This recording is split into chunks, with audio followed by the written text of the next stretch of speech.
We just left Vilnius and we're now heading to Minsk in Belarus. We've heard of their coldness towards Westerners, tourists and the English language, so it should be an interesting one, but I don't really know what to expect, and I guess there's only one way to find out.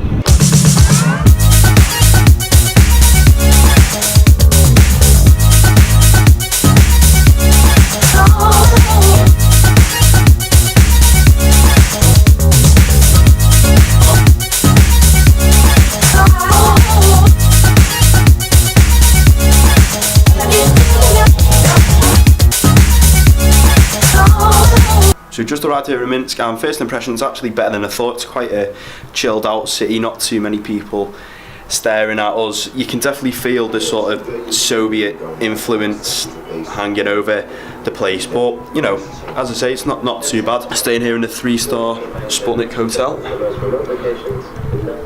Not a bad little room, and even have a decent little view of the street outside.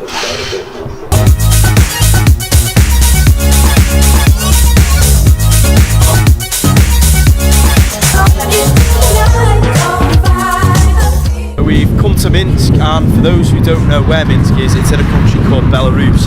Now, Belarus is north of Ukraine, west of Russia, southeast of Lithuania and east of Poland, and a lot of people I've spoken to don't actually know where it is. So here's a map round about there, and it's sort of right in the heart of Belarus.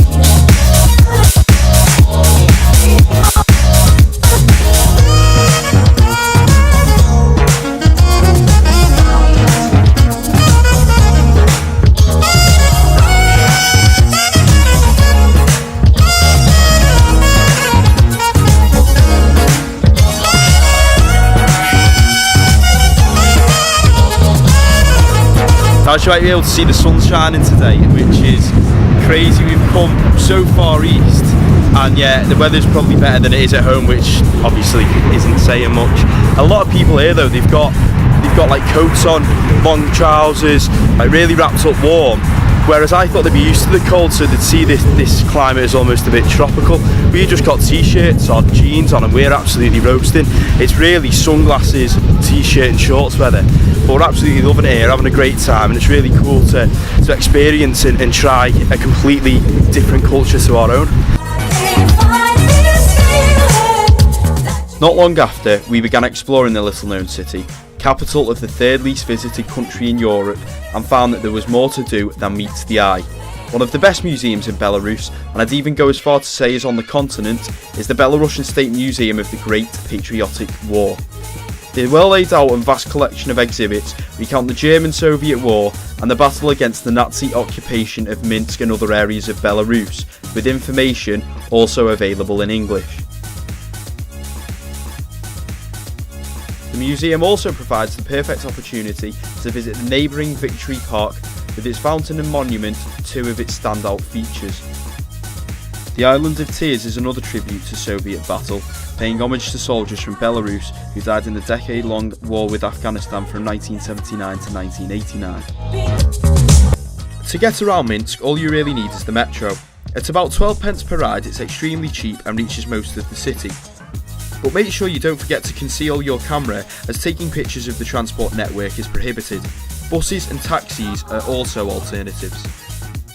Surprisingly, Belarus has its fair share of religious followers, just under half of which subscribe to Eastern Orthodoxy beliefs. Orthodox place of worship, the Holy Spirit Cathedral, is one of the most beautiful buildings in the city and is extremely popular with worshippers. There is also the Church of Saints Simon and Helena, a Roman Catholic landmark in Independence Square. So we've been exploring Minsk this afternoon, and to be fair, it surprised me quite a bit. One thing I researched before we came was sort of how easy it would be to get around, and a lot of people were suggesting, a lot of travel bloggers, travel writers and reviewers were suggesting that it'd be difficult to get around if we couldn't speak English. But fortunately, a lot of the signposts here are in both Russian or Belarusian and English too. And with regards to buying food and drink, we've not really had any problems. Pointing seems to solve things. Buying snacks from the supermarkets, no problem. We weren't sure which notes, which denomination of notes we can pay, and they don't seem to like you're paying with big notes for small amounts here.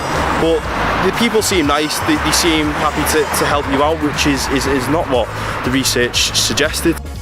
Traditional Belarusian food is based on the Eastern European hallmark of meat and potato, but a wider range of dishes was available at Gambrina's Gastro Club. Dubbed the English-speaking place, it was one of the few times we met Belarusian people who could actually communicate in our native language. But hungry tourists need not worry, as Minsk is also home to a McDonald's, TGI Fridays, Domino's and, funnily enough, Papa John's.